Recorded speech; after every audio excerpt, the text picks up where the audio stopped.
We have seen non-competes get more and more restricted over the last few years. Your power is in the protection of your confidential information and your intellectual property as a gym owner and non-solicitation of your clients. You're not going to win a non-compete. It's not worth it. I've talked to gym owners who have put non-competes in their employment agreements. They turn around, they try to enforce them. I say, well, if they're going to go compete, you're going to have to hire an attorney. So they go hire a local attorney or try to, and the local attorney says, well, okay, fine, but I'm going to need a retainer of $7,000 or $10,000. You're never going to spend $7,000 preventing your private training coach from going across town, joining another gym over there. Now, if we're selling a business, if you're selling me the assets of your gym, and I want a non-compete from you so you don't take my $200,000 I'm about to pay you and go across town and open up a gym, I think that is legit. And those are recognized. Okay, those are more enforced than what a court is going to look at and say, well, you're just trying to prevent this employee from reasonably being able to go out and make a living wage. This is the Reinforce Your Gym podcast with your host, Dustin Vogel. This show is about arming gym owners with the tools, strategies, and lessons they need to take their business to the next level. That way, they can make a greater impact in their community. Now, let's get to work and reinforce your gym. Welcome, gym owners, to another episode of the Reinforce Your Gym podcast. I'm bringing in the big guns, my legal counsel that I tend to call in whenever there's just new laws or regulations, and I just want to pick his brain. But I want to do it in a recorded format so you guys benefit and you can just be a fly on the wall and hear what we're talking about. So I'm joined by Matthew Becker with Gym Lawyers. Welcome, my friend. You ready to do this? Thanks, Dustin. Yeah, I hope that's a comment on the size of my arms. Yes. That's why I choose you for legal my counsel. Big guns. Yeah. All right. Well, let's do this, man. So there's been a lot of stuff going on, in the legal realm, laws, regulations, a lot of them went in effect September 1. And so, I wanted to just riff through them with you for the benefit of gym owners so that they can stay on the cutting edge of what's going on. And then, of course, if they ever need some additional help, they can reach out to you if they're intimidated by something. So big one that I'm going to start with selfishly is out of my state, good old Texas, usually very business friendly, but I was not happy about this new one that they just launched. So from what I understand, and of course, I'll let you kind of go into it deeper, is there's a new rule around SMS, and it went into effect September 1, so it's already in effect. And essentially, you have to pay a $10,000 bond to the state, and they just hold it forever until you sell the business or close it or show that you are an exemption. And then you have to submit a lot of crazy stuff. You have to submit the names of your sales team, the script that you're using. You have to also show them proof of how people are opting in the right language. Like, it's something I'm not used to being audited on by the government. Like, suddenly they're marketing experts and they want to read our sales script. Like, what the heck? From my understanding, it's if you sell something in the state of Texas or if you're based in the state of Texas and you're selling outside of the state, which we are. We're a marketing agency based out of Dallas. So, again, how does this apply to, we're going to focus on a brick and mortar gym owner. Let's say they own a gym in Texas. What should they be, cautious of here? Yeah. So the law itself is not entirely new. It's been a while around. The Telecommunications Act of Texas has been around for a few years. And it mirrors the federal, known as the TCPA, the Telephone Communications Protection Act, which, funny, I used to work with an attorney who would sue people or sue companies for violations of the TCPA. Oh, great. So this was before it applied. Before it applied to text messaging. It used to just be, we would always sit down for dinner, right? And you had a landline and you would do that annoying, automated call that would call you at dinner, and you'd pick up and you'd say hello. And then 10 seconds later, you'd be like, let me tell you about cruises. You'd be like, yeah, or press 1 to learn more about your free cruise. Anyway, there were all kinds of federal regulations that said, if they're going to do this, they have to meet X, Y, and Z. And if they didn't, each offense was worth $3,000 from the violation. So you would get people who would set up banks of phones in their house for the sole purpose of soliciting automated calls They would pick up, they would record the conversation, and then they would go either file their own lawsuits, or the attorney that I worked with would file them every so often on behalf of a friend for violations of the TCPA. Anyway, Texas kind of mirrored this a couple of years ago and put it into play. And there's essentially 3 sections to this consumer protection law. There's chapter 301, 302, and 304 are the big players. 304 talks about telemarketing and the use of automated phones, and now includes text messaging. What's getting everybody high and excited recently is they just released updates to section 302, which talks about telephone solicitation. Now, the way that you summarize it is pretty accurate. There's a bunch of additions here now in 302 that require, if a gym owner is going to do this, requires the gym owner to jump through a bunch of hoops. Okay. It's important, though, to understand what is actually telephone solicitation. Right? Because that's where we're going to determine, does a gym owner actually have to do anything? Is it on the gym owner to do it? Or do we kind of like fly under the radar because we're really doing isn't necessarily considered marketing or solicitation? Okay. So you base out of Dallas, and it sounds like, okay, yeah. So there's 2 people. Sorry, there's 2 people who are going to be impacted by this. One is going to be the company that is in Texas or soliciting in Texas. So even if I'm in Portland and I'm sending automated text messages to Texas, I now have to be concerned about it. Or I'm in Texas and soliciting in Texas, I have to be concerned about it. Or you, who's based in Texas but trying to solicit me in Portland, Oregon, you now have to be concerned about it. So let's just kind of give it an example. So if you can, you're based in Dallas and you're going to try to solicit me. I assume you currently use some sort of automated text messaging in your marketing?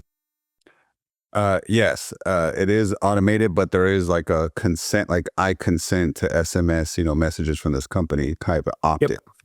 Yep. Which is a requirement. Okay. And so a lot of companies that will already have sort of like that checkbox checked can't do that anymore. There has to be an affirmative box. So I go on your website and like, hey, I want some more information.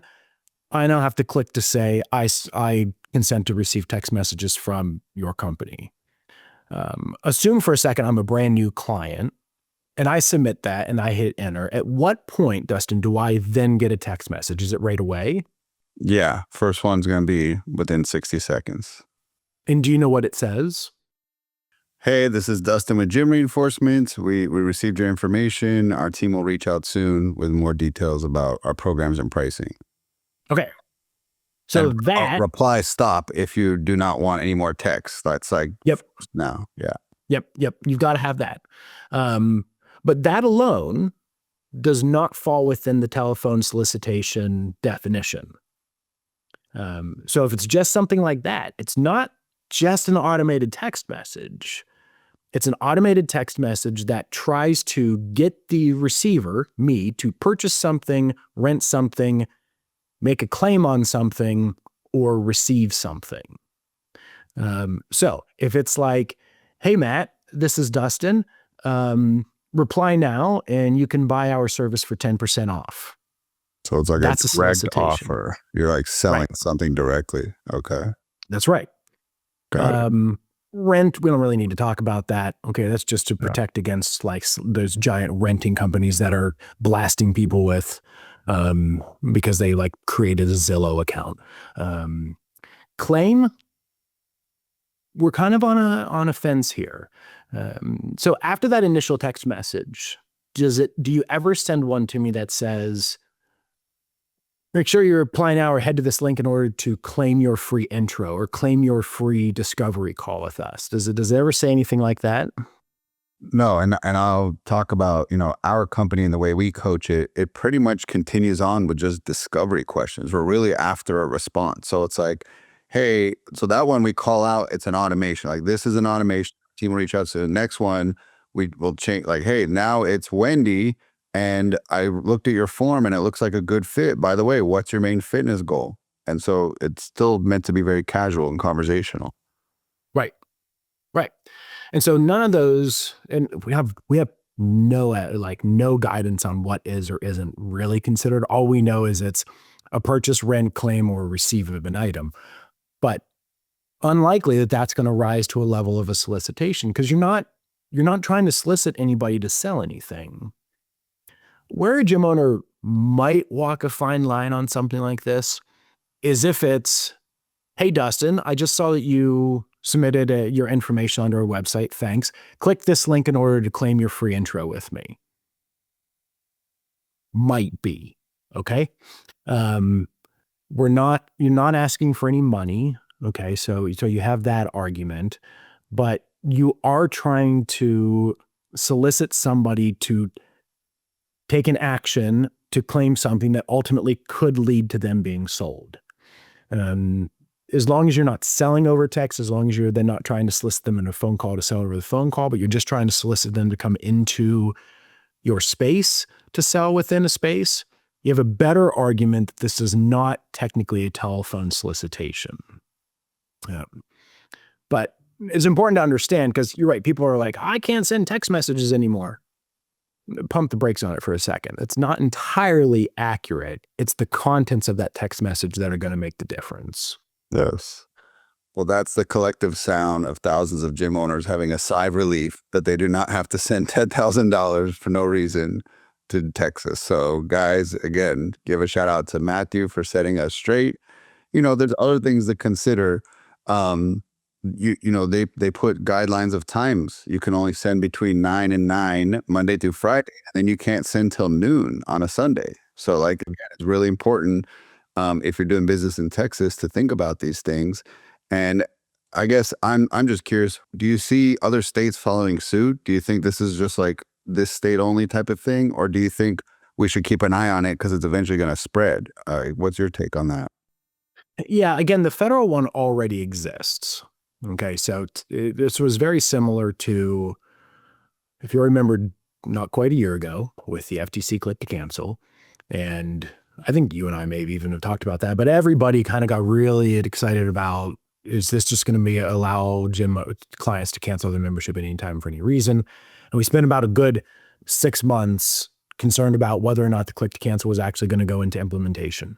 At the last minute, they canceled it out.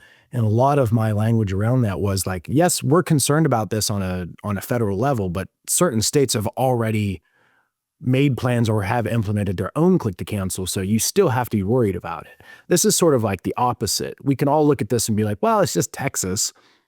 There's still a federal law out there that is enforced, the TCBA, that's still not quite to this extreme.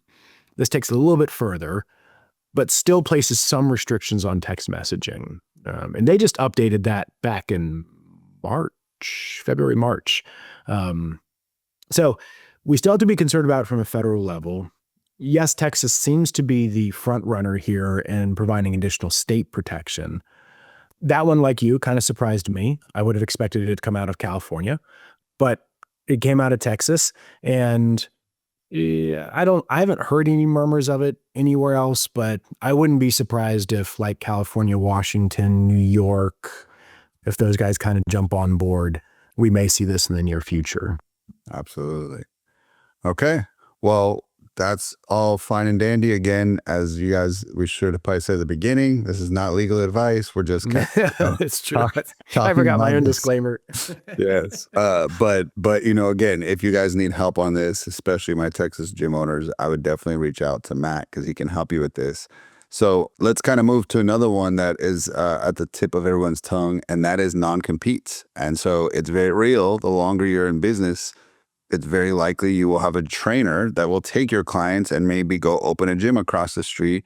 And to protect against that has always been this idea of a non-compete. And so again, there's been recent ones that have put limitations on it, like it can't be longer than a year, or it's capped radius at 5 miles, and it's got to be very clearly written out. So what's your take on non-competes, their enforceability? Is it worth a gym owner throwing it into employment agreements? Right. No. The bottom of the page. Move on. Next topic. No. For gym owners, it's not going to be worth it.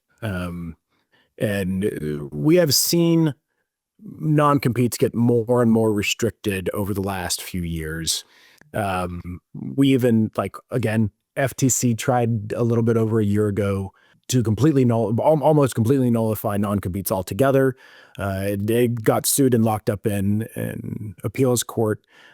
Different states, California says, you're not allowed to use non-competes. Attorneys are typically not permitted to use non-competes. You and I, before we started on a recording here, we're talking about this new law that applies primarily to health professionals. Yes. Starts to limit non-competes. It's just, your power is in the protection of your confidential information and your intellectual property as a gym owner, and non-solicitation of your clients. You're not going to win a non-compete. So it's not worth it. Even if you put, like, I've talked to gym owners who have put non-competes in their employment agreements. They turn around, they try to enforce them. I say, well, if they're going to go compete, you're going to have to hire an attorney. So they go hire a local attorney, or try to, and the local attorney says, well, okay, fine, but I'm going to need a retainer of $7,000 or $10,000. It's not like, you're never going to spend $7,000 preventing your private training coach from going across town and joining another gym over there. Now, if we're selling a business and if you're selling me the assets of your gym, and I want a non-compete from you, so you don't take my $200,000 I'm about to pay you and go across town and open up a gym, I think that is legit, and those are recognized. Okay, those are more enforced than what a court is going to look at and say, well, you're just trying to prevent this employee from reasonably being able to go out and make a living wage. And so it's a little bit situational on whether or not I think a non-compete is worthy. And a learning lesson I got from that recently is had a friend that bought a dumpster business. So this is non-gym, but they bought a dumpster business, non-compete with the owner, acquire, owner opens a new dumpster business under his sister's name. And so it's like, how far can a non-compete go? Can you put in terms where it applies to the immediate family, because that's a workaround, right? And it's very real. Or is that not enforceable to, like, push it down to their spouse or to their immediate family? Like, sure. Yeah, there is language that you can build out. Basically, it would be in any way that is beneficial to the selling company or the selling company's owners and members. So you're right that, like, if you sell me your dumpster company, and then my sister goes and opens up a dumpster company, if there was no connection between my sister and me, she just knew that I just recently sold my dumpster company, you probably can't force a non-compete on me for something like that. But if we start to look at, like, where'd she get the money? Where'd she get the marketing? And if I just gave her the money that I got from you from selling my dumpster company, I think reasonable minds would assume that's coming back to me in some sort of beneficial way. That's going to be in violation of, like, we can prevent that through non-compete language. yes. If you're on the LLC, if you're getting a payroll from her, if you're an operating partner on the operating agreement, like anything like that, or like you said, money's just been transferred as investment funds. These are all, like, threads to look at. So, okay. Well, another one that I know affects gym owners, and this one made the news in our industry, is the whole debacle with a client trying to cancel at a LA Fitness, and how it was like pulling teeth, jumping through hoops. They said, you need to come into the gym, you need to send by certified mail. And I honestly, this is one that I sympathize with, because I went through the same at an old brand called Bally's Fitness. And Oh, yeah. they were famous for having, like, lawyers lock up those agreements like airtight. I happened to move pretty far from one, and they said you need to send, notification by mail of your new address, that you're not anywhere near 25-mile radius of Bally's, and you need to bring your card in.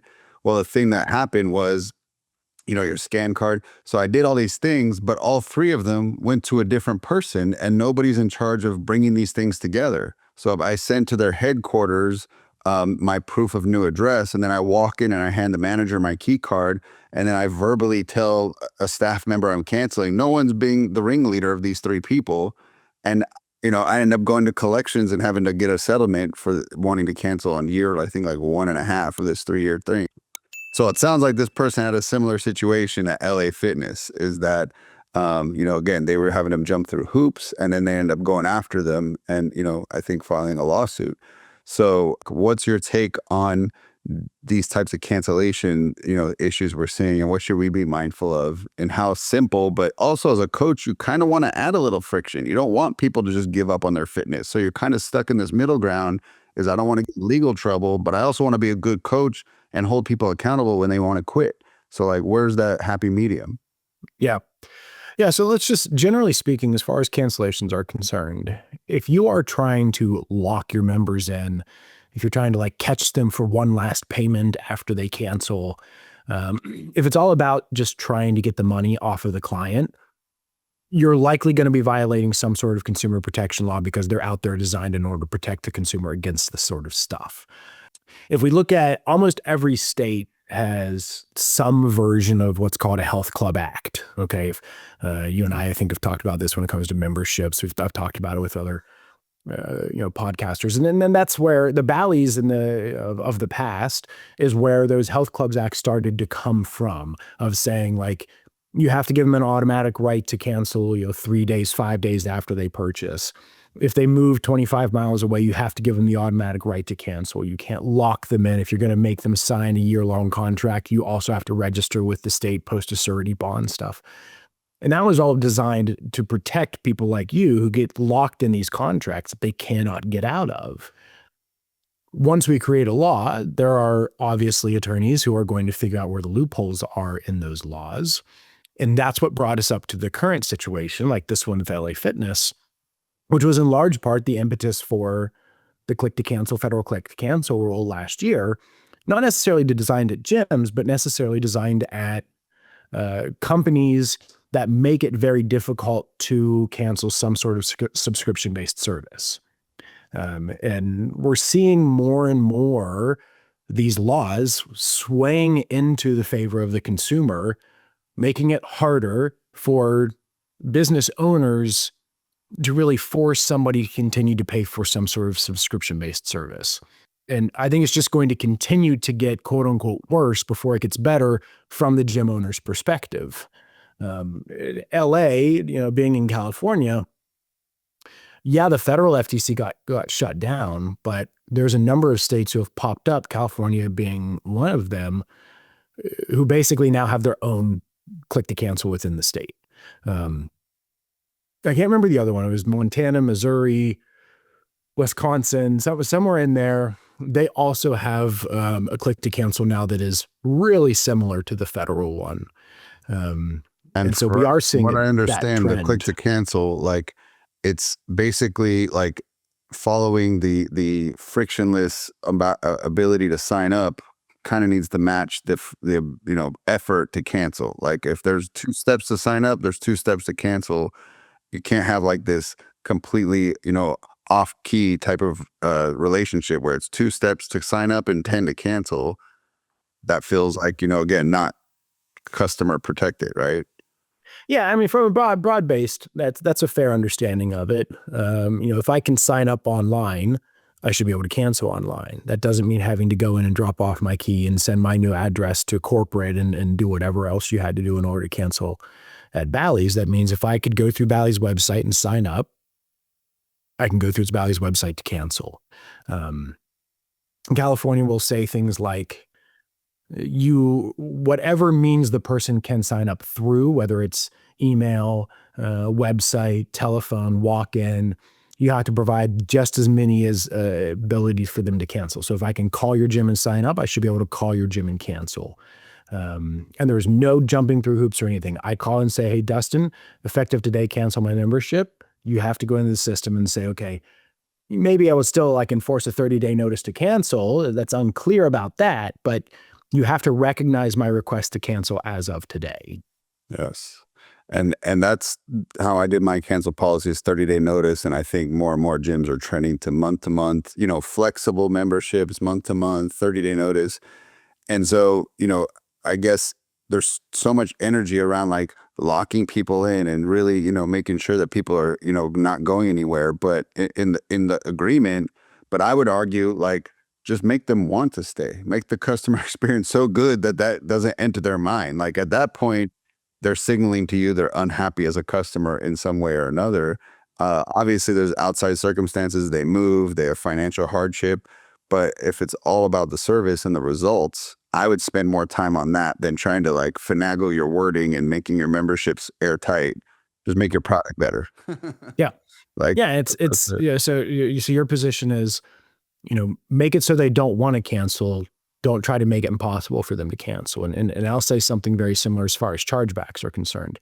Make it so that your client isn't issuing a chargeback. Don't try to figure out how to beat the chargeback once you get a chargeback, which is another one of these consumer issues that we're seeing a giant upswing in favor of the consumer, that gym owners they're going to be beating their head against the wall if they're trying to fight against it.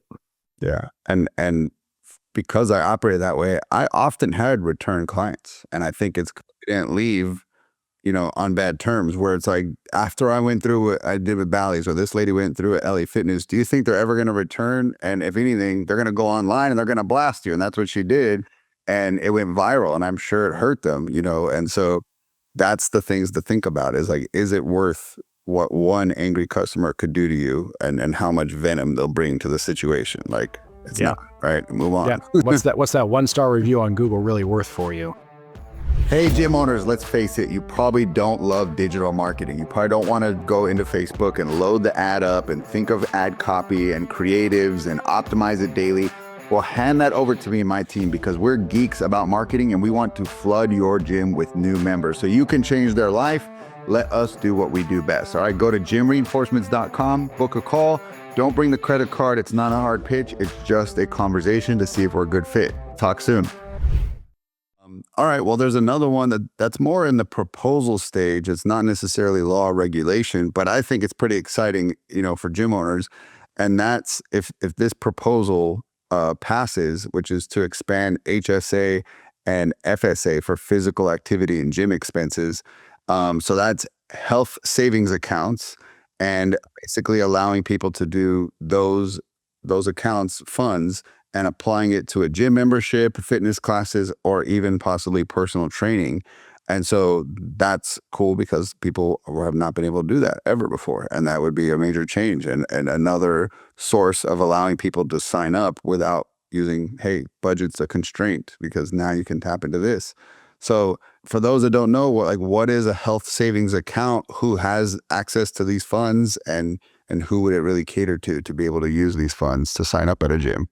Yeah, health savings accounts are oftentimes, usually they're going to come along with like an employment perk or something like that, where so much money gets put into an account every year, and then you get issued, looks like a credit card, that you can then use that money, if it's $500 a year, $1,000 a year, $2,000 a year, you can use that in order to help pay for things like doctor visits or prescriptions or something like that. And then there's a lot of regulation about how you can use that money. So, something around the lines of like, if my employer gives me a health savings account, and you can get them, personally, you can get health savings accounts. I guess I just don't really know why you can't be on Medicare, I think, and you can't be claimed as a dependent. But it's kind of like a 401k, like you said, it's a perk for being with a company, and it means that you're going to have money put into this account for health, reasons, for health related services, expenses, right? Yeah. But you then you can't go to the grocery store and buy your groceries with it. So there's restrictions on how you can use it, and in the past, fitness was not recognized as something that was so healthcare related or healthcare beneficial that they would allow you to use your health savings account in order to pay for a gym membership. Some companies would do that, like Lululemon. I think they did, and they may still do, give their employees like a kind of like this account, but it's X amount of money every month that they can use as a stipend in order to help them with a membership or something like that. But what this would allow it to do is would open up the door for people with health savings accounts to use that to either pay for or supplement their gym memberships, which could be beneficial to gym owners because it may lower that barrier of my $200 a month membership cost if somebody can use all or a portion of their health savings account in order to pay for that, it helps me get them in the door a little bit more. One question I would have, maybe you know the answer more so than I will, how exactly the gym owner would be paid for that health savings account. I'm not quite sure how, if it is just like scanning a credit card, I'm actually not sure. I do know one perk is that it is tax deductible. And so you're kind of getting a double bonus there. If you put it into a HSA and then you get the tax write-off and then you pay from that to the gym owner, gym owners can now claim your membership here as a tax write-off, which is pretty cool. But yeah, like, I don't know either if it's like, ACH or if it's paid through a credit card or you got to like bill the insurance company like other medical providers. That's almost what I'm thinking, is that we would start to almost be put in instead of like a medical provider that's responding to a symptom. Now we're in the precautionary stages and we're helping people never have to go to the hospital. And maybe we started to look at as medical professionals in a way where, where we're getting ahead of the problems. So yeah, but yeah, to those specifics, I don't know. And to be honest, it's at the proposal stage, which means this could completely be nothing in 6 months' time. Right. But like the way I see it is because fitness is trending and more things are being, released to help people stay healthy. Like, I am optimistic it's going to go through. Like, there's not really a negative in this sense. But, at the end of the day, like, this is something that a gym owner can call out. No different than when a business coach says, hey, when you fly out to this city and work with me, it's a tax write-off, business owners. Now gym owners can now claim like, hey, this is a tax write-off if you draft it from your HSA. So just another perk to use on your sales presentation, right? To get people to say yes. Yeah, and it could be worth, a gym goer then. Again, I don't know. I've only ever had these through employers or, spouses with employers that have HSAs. I've never tried to get a personal HSA. It has to be possible, and that may be beneficial. Or if you're a small business owner and you want to go be a member at a gym, to be able to divert some of your income into this HSA tax deductible and then use that to pay for your gym membership. You're basically reducing your taxable income while also then still being able to afford the gym. And then you got more money maybe in your pocket. Okay. To buy something else. Yeah. Stimulate the economy. There you go. Go get the Lululemon to go with your new gym membership. That's right. Go get the Apple Watch. There's one other question that I forgot I wanted to ask on behalf of a lot of gym owners, and we might have said this before, but Ryan, I run into it so much, it's worth bringing up again, and that's between 1099 and W-2. And like, what I think you said there was like 3 or 4 bullet points, like, if you are doing these things, they cannot be 1099. You're at a major legal, risk, and you need to move these people to W-2. But like, I mean, I see gym owners will employ someone as little as like 1 session. They're like, oh, they do the Saturday 9 a.m. because no one can cover that. And I'm like, that's it? Like, that's their employment? And sometimes they'll do a swap. So like, let's also cover that, like bartering. A client's like, oh, I'll cover Saturday at 9 a.m. Just comp my membership. Should anything be in writing? Is there any kind of major risk liability wise? So yeah, I'll let you kind of riff on that.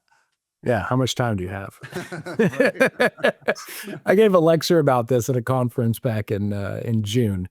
Let's go down the bartering for a second, because I think that's an area that's not common. And we can talk about the 1099 W-2 distinction until we're blue in the face. And it's an old one, and like, go Google the content. It's all out there. The first question is, what state are you in? Does the IRS allow for 1099 contractors? Yes, it does.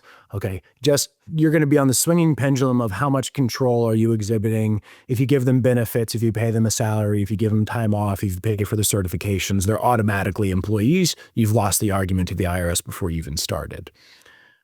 From there, we then look at which state you're in. An IRS audit is a potential, but the bigger issue is your state's Department of Labor coming after you. We see this happening because the staff member got hurt and went and made a workers' comp claim, or you terminated the staff member, they go make an unemployment compensation claim. You have coverage for neither because you have all contractors. Department of Labor comes knocking on your door and says, why don't you have this coverage?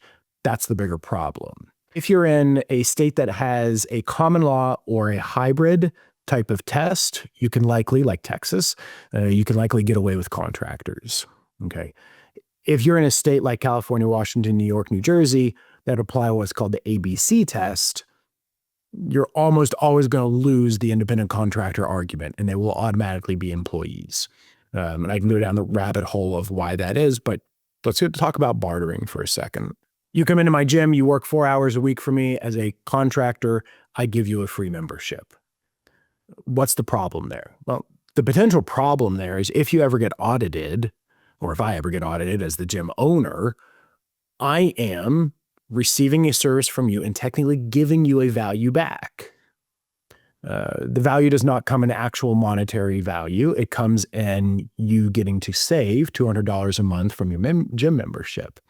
Well, by definition, you are not a volunteer.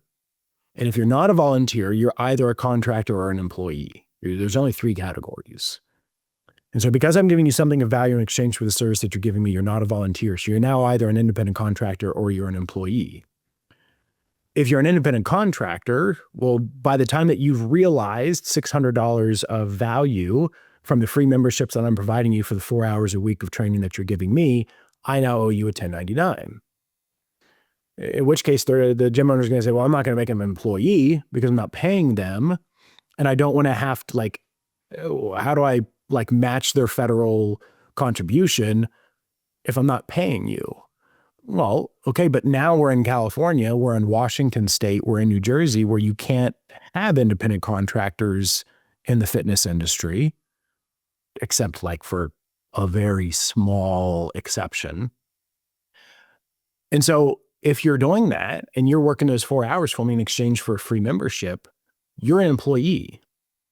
So you now have rights to employee benefits. I better be paying your employee taxes on something that I'm not actually paying you.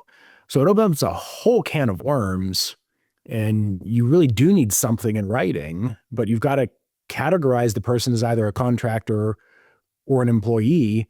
And both of those comes with some potential ramifications if I'm not actually giving you monetary value in exchange for the service that you're providing me.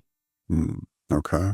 All right. Well, I think that's good for everyone to hear, because I hear from bartering to clean the gym to bartering sessions, to, even bartering stuff outside the gym where it's like, oh, she comes and cleans our house in exchange for the gym membership. And it's like, things can just get really messy. And I just would hate to see a gym owner put in a legal, bind. Yeah. And they get caught. I mean, some gym owners be like, I'll never get caught. They do get caught. Sure. And I've seen $14,000 fines. I've seen $40,000 fines. Worst I ever heard about was $200,000 fines, but that was like a massive gym across numerous locations, across numerous different states. So they got nailed. The easiest way to avoid this, I pay you $200 a month for working for me. You pay me $200 a month for my gym membership. We're done. It's a zero-sum game. I do have to issue you a 1099 on that if I'm going to consider you a contractor legally, but that's it. There just needs to be an exchange. Yeah. Just make an exchange. Now, another question on a contractor is, do they need to have a business like an LLC? Because technically if that person's just running sessions and saying I'm a contractor, it's like, okay, are you filed with a business? I'm like, no. Is that really a contractor then? Or are they, I guess they're not really at that point, correct? Sure. Well, so the question is whether or not they are self-employed and whether or not they can absorb a loss or see a loss. And so usually you can be self-employed just as an individual, like plumbers. You could go just be a sole proprietor plumber. Okay. And that doesn't mean you're not an independent contractor, but it is helpful if we are going to argue that somebody is an independent contractor. It is helpful from my position as the gym owner to say, I am paying your LLC, because I would never employ your LLC.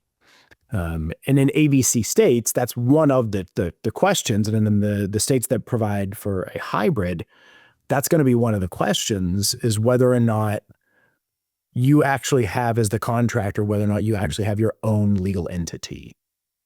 And the next question beyond that is, can you see a loss from the services that you're providing? In other words, if you're an employee and you do a crap job, I still have to pay you under labor laws for that crap job. I can terminate you afterwards, but I still have to pay you for that.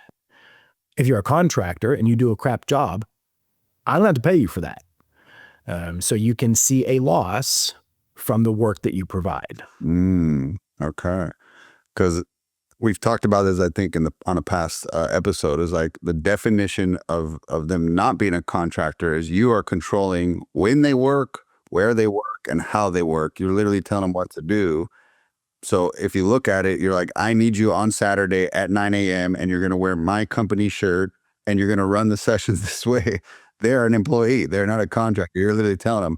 But, like a home services example, I'm the general contractor and I sub out a plumber. I don't tell him, I just say, I need this thing getting done at the job site. He shows up when he wants. He does it his way. He just tells me I've done my part. And then now I call the electrical. And so, I didn't control him. That is a true contractor relationship. And so where that applies in gyms, I guess you could say, is if I have a gym and I'm renting space to a one-on-one trainer, but he has the freedom to bring them in, the client, at any time and train them when he chooses, he's running his business within my business. That's like a true contractor. But if you're like literally telling them what session time they're running and how to run it, then they're a W-2. It's a fine line. Yeah. Yep. And that's what I see. Yeah, and put it in writing and put a term on that. And don't provide them any benefits. Don't pay for their certifications and require them to get their own insurance policy because you can't cover them under your insurance because you're now giving them a benefit.